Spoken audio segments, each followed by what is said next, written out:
L'homme fonde toute sa virilité sur une chimère. La féminité, la femme dévouée, la femme assujettie à lui-même. Ainsi, il séduit facilement. Un geste tendre, de belles paroles, un simple regard, et il s'imagine déjà effeuiller les fleurs du mal.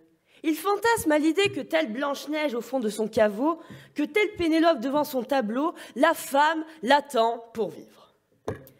Le succès lui monte à la tête. Ségolène, Valérie, Julie, peu importe. Les femmes s'enchaînent, la conquête aisée et bientôt méprisée. Mais je vais vous faire une terrible révélation. Messieurs, nous les femmes sommes à votre image. Comme vous, notre désir est de conquérir. Comme vous, notre libido change d'objet. Tremblez, messieurs, car nous partageons les mêmes pensées obscènes.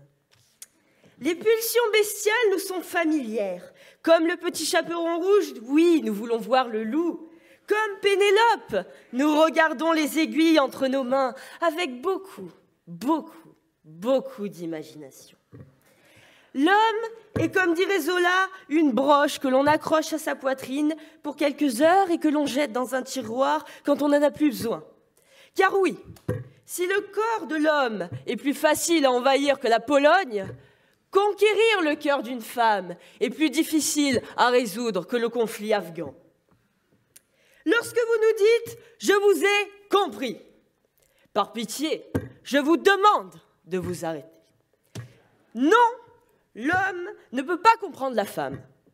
Car si Dieu lui a donné 2 cerveaux, hélas, il ne lui a pas donné assez de sang pour irriguer les 2 en même temps. Ainsi, après vous avoir révélé que Casanova aurait pu être une femme, j'en viens à vous donner quelques conseils. Écoutez bien ces quelques mots. Oui, femme, quoi que l'on puisse dire, vous avez le pouvoir fatal de nous jeter par un sourire dans l'ivresse ou le désespoir. Oui, 2 mots, le silence même. Un regard distrait ou moqueur peuvent donner à qui vous aime un coup de poignard dans le cœur. Alfred de Musset, 8 vers, 47 ans d'expérience. Ah oui, j'en ai asséné des coups de poignard. Oh oui, j'en ai fait saigner des cœurs. Telle une Amazone, j'ai rendu vos dieux mortels.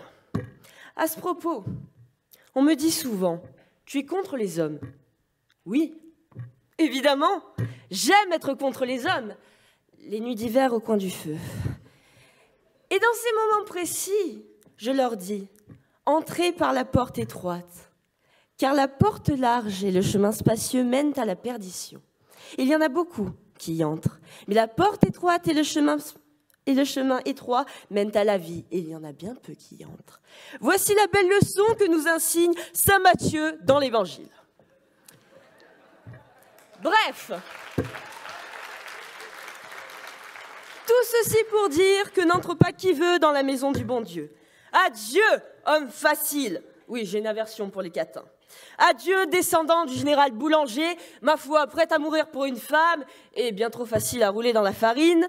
Adieu, monsieur Bovary, qui serait d'un exaspérant ennui. Adieu, monsieur Sans-Gêne, qui se croirait tout permis.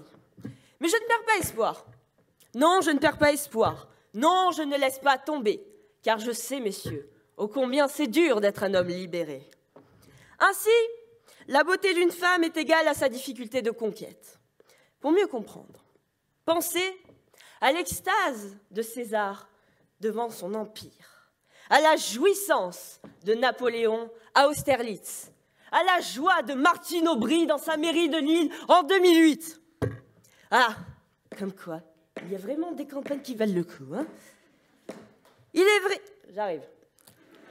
Il est souvent nécessaire d'entreprendre pour espérer et persévérer pour réussir. En clair, messieurs, pour nous plaire, résistez-nous